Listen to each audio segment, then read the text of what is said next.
残酷な天使のように少年よ神話になれ So you want to learn Japanese?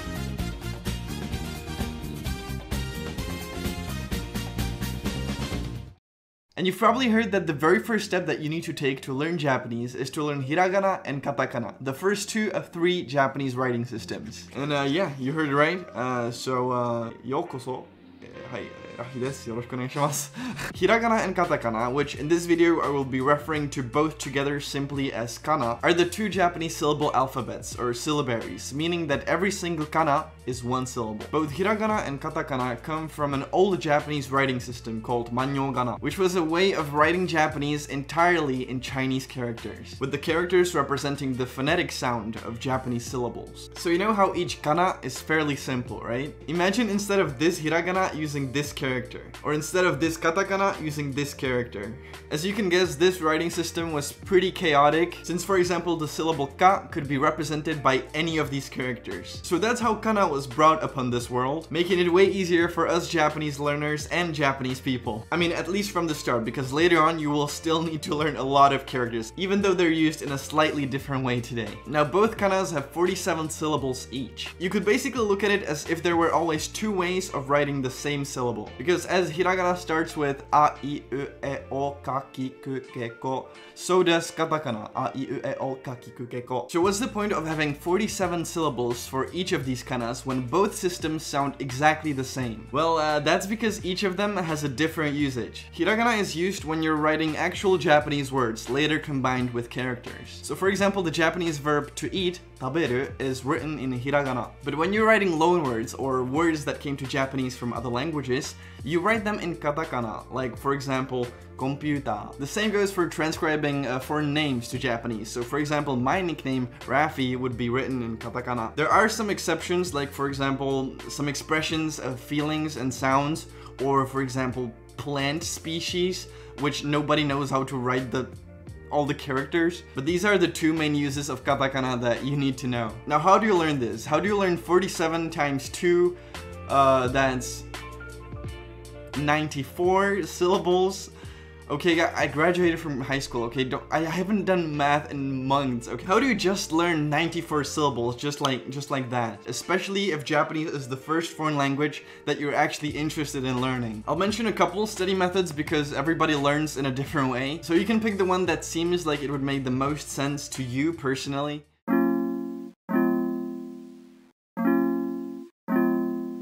The method that I used was that I made flashcards with both hiragana and katakana, where on one side there was the kana and on the other the pronunciation. So yeah, you can look up a kana chart and just make your own flashcards and learn it like that. But Rafi, there are so many hiragana charts on the internet, some of them have even more than 47 characters, some of them less.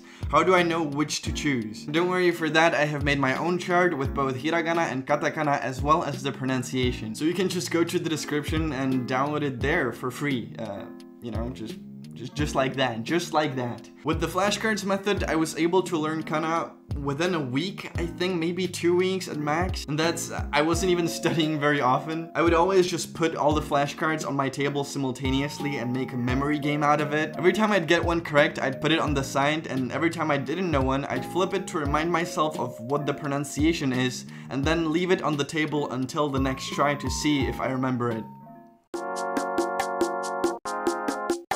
A lot of people like to make mnemonics to help them remember every individual kana. So for example, the hiragana hi, you can imagine a guy with a big nose and you'll say, he has a big nose. Or you'll see the katakana ki and think, huh, that kinda looks like a key. There's a lot of mnemonic charts on the internet, so you can just follow those, but also don't be afraid to make your own mnemonics and associations that sometimes wouldn't even make sense to other people. The more personal you make it, the more easily you'll remember it. Doesn't matter how absurd or weird the mnemonics get, the important thing is that they work for you, and if they work, then that's all that matters. And from my perspective, for example, the hiragana yu looks like a fish, and in Chinese, yu means fish. So now I can remember that this hiragana is pronounced yu because it looks like a fish, even though this mnemonic wouldn't make sense to people that don't speak Chinese.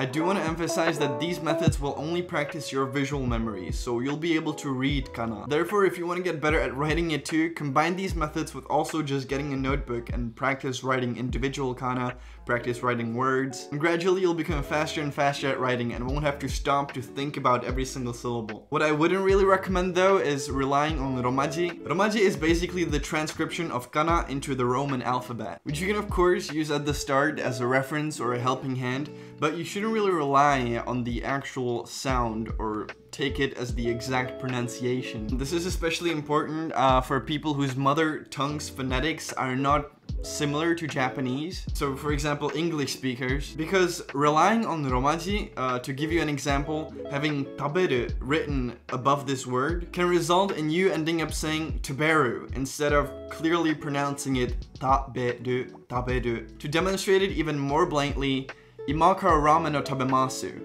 instead of imakara ramen no tabemasu, which then, even if you were fluent, can make your Japanese sound not really legit. So instead, try to focus on listening to the pronunciation, remembering the sound itself and associating it with the kana rather than relying on a romaji all the time. I've linked a video in the description that should help you with that too, so you can just click on it there. Also, usually people learn hiragana first and then katakana second, which makes sense since in your Japanese learning journey you mostly make use of hiragana, not so much of katakana. Anyways, what I'm trying to say is that after you learn hiragana, maybe it's gonna feel like learning katakana is going a bit slower. Maybe that it's harder to memorize all the shapes. So my advice is to start learning katakana by memorizing how to write your name and your surname, since that's probably one of the most important things that you'll ever write in katakana. So you can start with something that important to you and then maybe adding other stuff. That is, of course, if you have troubles with remembering katakana as a whole.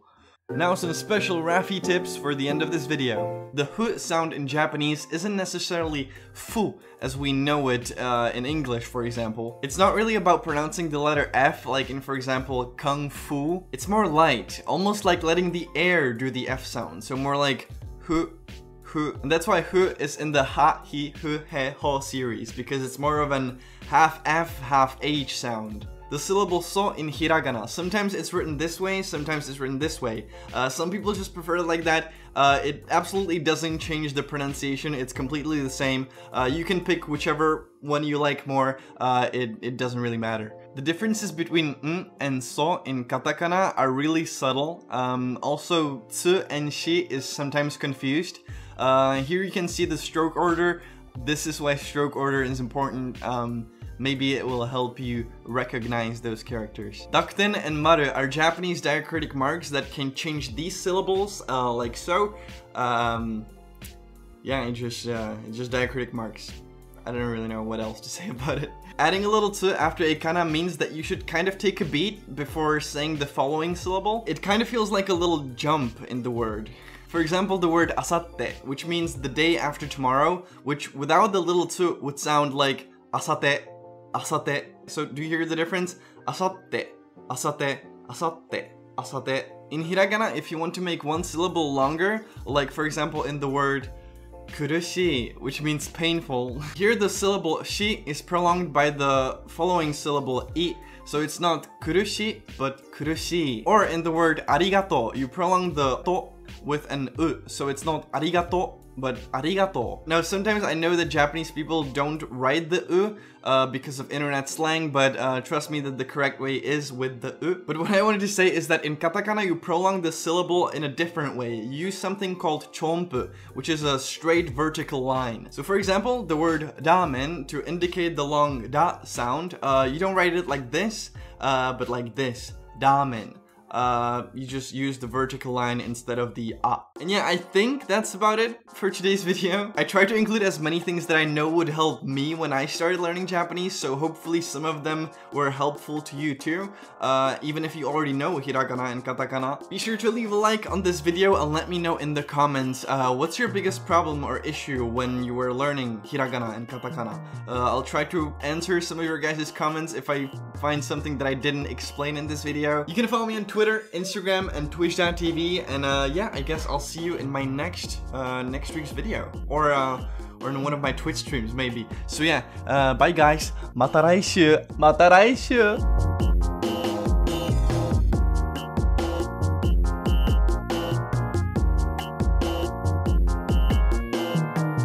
made my own chart with both hiragana and katakana as well as the pronunciation. Oh! Daffy,